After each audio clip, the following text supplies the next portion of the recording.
तव्हांजो पंहिंजो फनकार जावेद आलमानी शायर।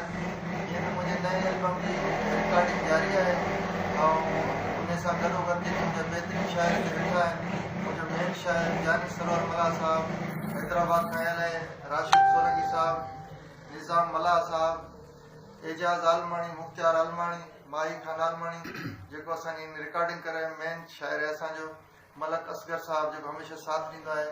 असांजे नए एल्बम जी रिकॉर्डिंग आहे। तव्हां दोस्त जेके सुठा सुठा शाइर आहियो, असांजे नंबर तव्हांजे फेसबुक ते हूंदा, यूट्यूब ते हूंदा, तव्हां राब्तो करे सघो था नई शाइरी लाइ।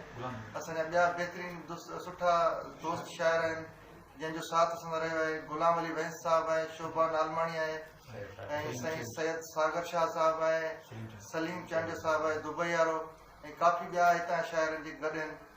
तव्हांखे हिकिड़ो नओं गीत जेको हिन एल्बम में थींदो ॿुधायूं था।